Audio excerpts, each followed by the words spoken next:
Hello दोस्तों, आप सभी का हमारे चैनल स्टडी रूप एजुकेशन में स्वागत है। आज के इस वीडियो में हम मैथ्स का बहुत ही महत्वपूर्ण टॉपिक औसत के बारे में पढ़ेंगे, जो कि लगभग सभी परीक्षाओं में पूछा जाता है। चलिए स्टार्ट करते हैं। औसत आप सभी जानते हैं कि क्या होता है। देखिए, औसत का आपका फार्मूला क्या होता है। औसत इक्वल टू होता है योग को आप लिख सकते हो शॉर्ट में टोटल अपॉन नंबर होता है। जैसे एग्जांपल लेता हूँ मैं 30, 40 और अगला नंबर है आपका 20 और उसके बाद अगला नंबर है 30।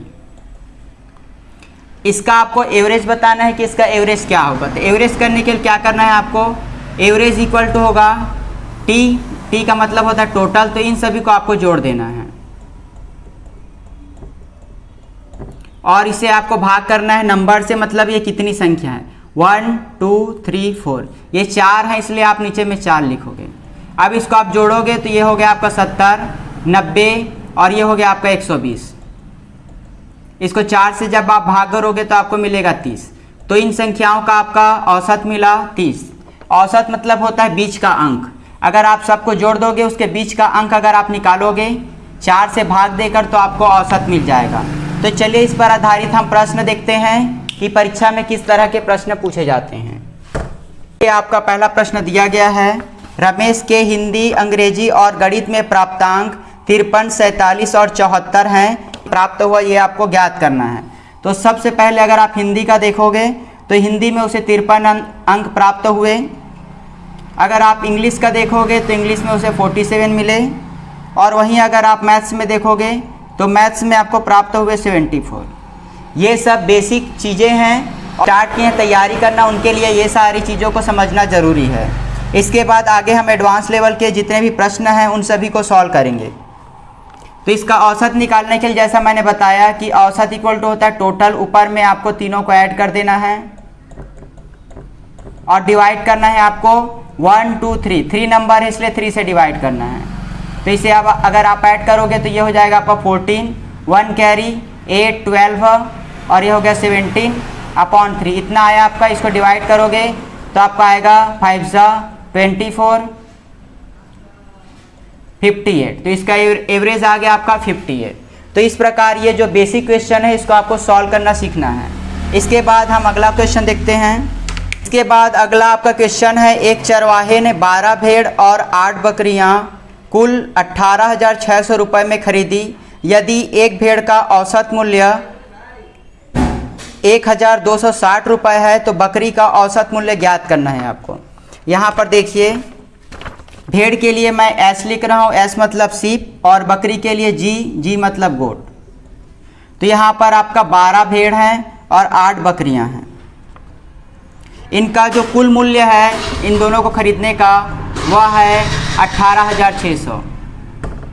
इनको खरीदने का कुल मूल्य है आपका 18,600 रुपये और यहाँ पर बोला है भेड़ का औसत मूल्य 1260 रुपये है। भेड़ का जो मूल्य है वह 1260 रुपये है। यहाँ पर देखिए, अगर आपको औसत दिया गया है, मान लीजिए किसी नंबर का औसत 60 है, मान लीजिए 3 नंबर दी गई हैं, 3 नंबर का आपका योग 180 है और अपॉन में 3 नंबर है इसलिए 3 करेंगे। इसको समझिएगा, 3 संख्या कोई भी दी गई है उनका योग जो है आपका 180 है टोटल, 3 संख्या है और उनका औसत 60 है। तो इसका रिलेशन देखिए, अगर आप एवरेज और नंबर को मल्टीप्लाई कर देंगे तो आपको मिल जाएगा टोटल। ये औसत का सबसे महत्वपूर्ण पॉइंट है, याद रखिएगा। अगर आप औसत से किसी नंबर को मल्टीप्लाई कर देंगे तो आपको टोटल मिल जाएगा। यहीं पर आप देखिए, अगर आप 60 को 3 से कर दोगे तो आपको मिल जाएगा 180। यहाँ पर टोटल मिल गया आपको। तो इसको याद रखिएगा, यहाँ पर भी इसी कॉन्सेप्ट को आपको लगाना है। सीप का 12 है और इसका एक का प्राइस है 1260, तो इसे मल्टीप्लाई कर देंगे तो आपको जो भेड़ है उसका कुल मिल जाएगा। गोट का आपका 8 गोट है और मान लीजिए इसका एवरेज को हम मान लेते हैं x। जो आपको मालूम ना रहे उसे x मानना है। तो देखिए, इसको जब आप मल्टीप्लाई करोगे तो ये हो जाएगा आपका 2, 7 कैरी गया 24, 24 और 31, 3 और 12 1 × 12 और ये हो गया 15। आपका जब भेड़ खरीदोगे तो टोटल प्राइस आपका इतना आ रहा है। तो देखो, अगर मैं सीप और गोट के टोटल प्राइस को ऐड कर दूं अलग अलग तो आपको मिलेगा कि भेड़ और बकरियों को खरीदने में कुल मूल्य इतना है तो यहाँ पर जो सीप का मूल्य है उसको लिख देंगे, प्लस इसका यहाँ पर भी आपको सेम लिखना है, ये वाला फार्मूला टोटल आपको लिखना है। तो इसके जगह हम लिखते हैं एवरेज और नंबर।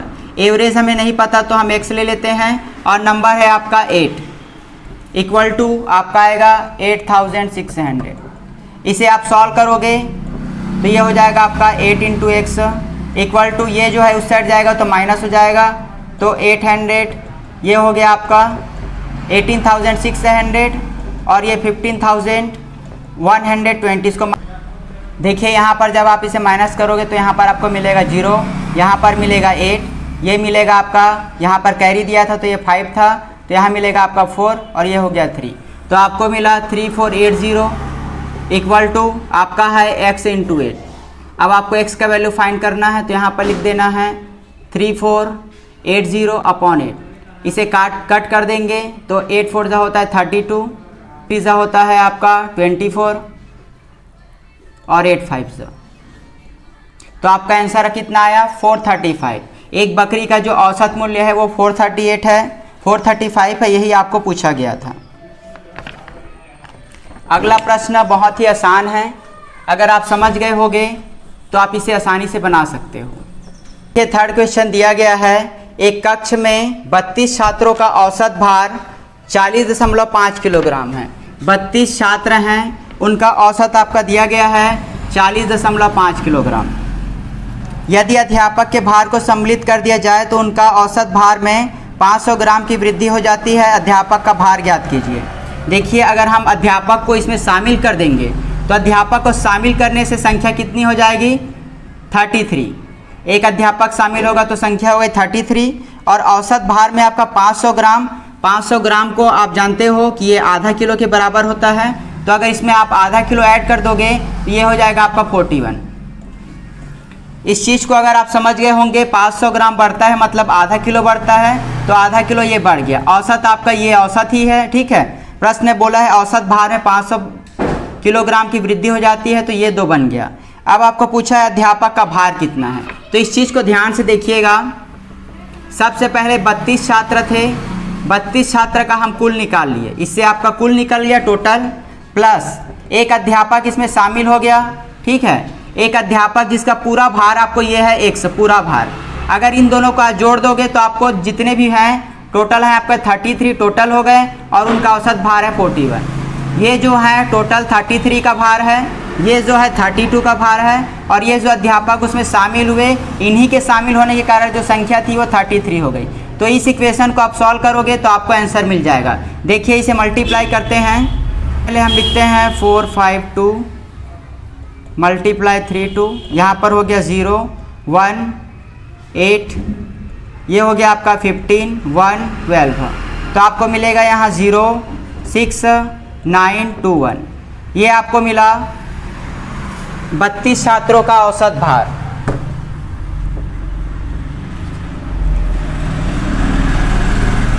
मल्टीप्लाई करने से आपको 1296 मिला, प्लस x इक्वल टू, इसे मल्टीप्लाई करते हैं। देखिए 3 1 जा 3 12 3 2 1 3 5 3 1, ये आपका आया 1353 इतना आया। x इक्वल टू, इससे उस साइड ले जाएंगे, फिर माइनस करना है, ये प्लस में है तो उस साइड जाएगा तो माइनस हो जाएगा, तो 1296 इसे माइनस कर देंगे, ये हो जाएगा आपका, ये 13 हो गया, ये 4 हो गया, 13 में से 6 जाएगा तो आपका बचेगा 7, ये हो गया आपका 14, ये हो गया 2, 14 में से ये हो गया 5, ये हो गया 0 0। तो जो अध्यापक का भार आया वो कितना आया 57। तो इस तरीक़े को याद रखिएगा, हमेशा अगर संख्या दी गई है और औसत दी गई है तो उसे गुणा करके टोटल निकाल लेना है। कितने लोग उसमें शामिल हुए तो बढ़ा देना है, अगर संख्या कम होगी तो इसको कम कर देना है। बस यही लॉजिक है आपका, इसी को आपको समझना है, फिर आपका औसत आसान हो जाएगा।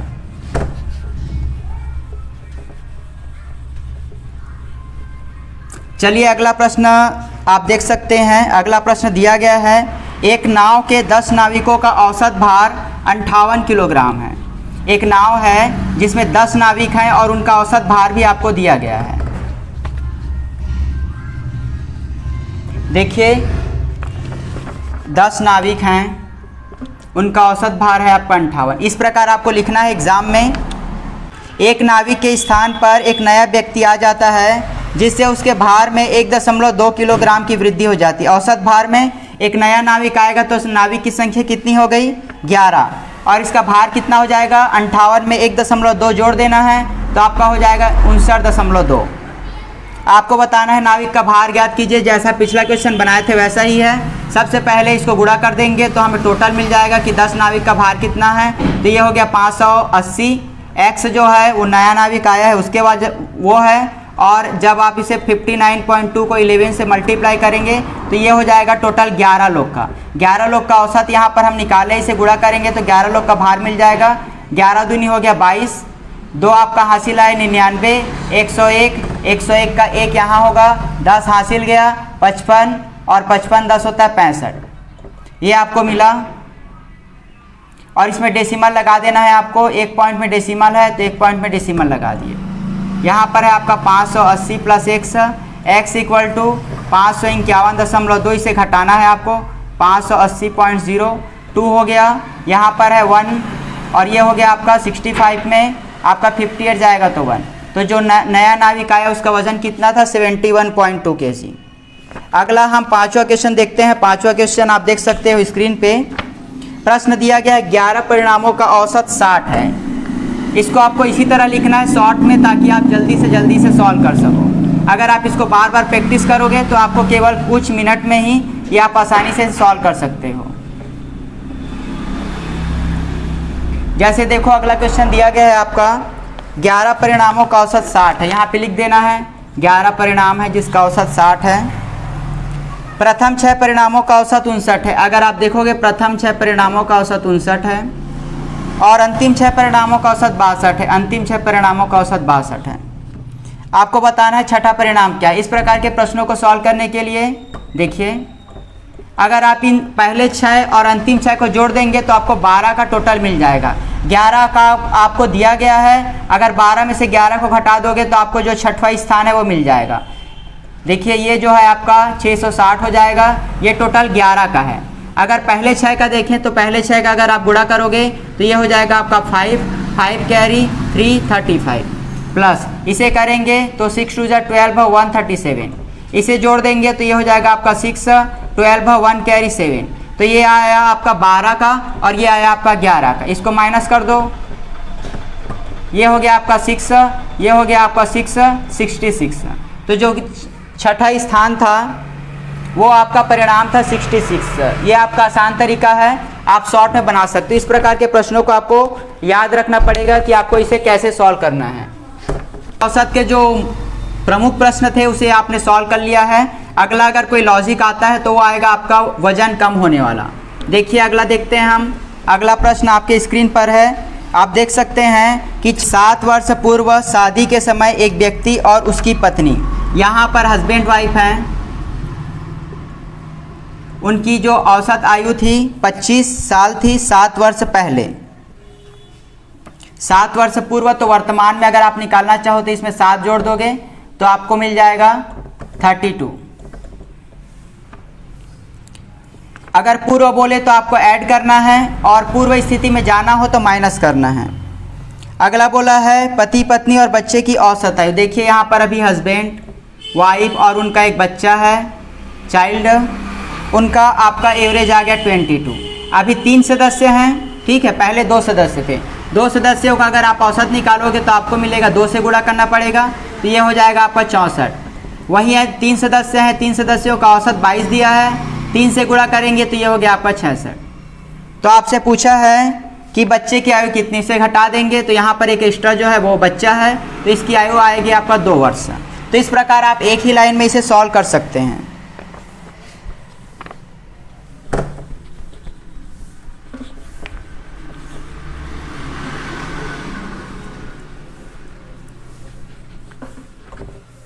अगला प्रश्न देखिए। अगला प्रश्न दिया गया है क्रिकेट के खिलाड़ी की 16 पारियों में कुछ रन बनाए। 16 पारियों में उसको रन को नहीं बताया है।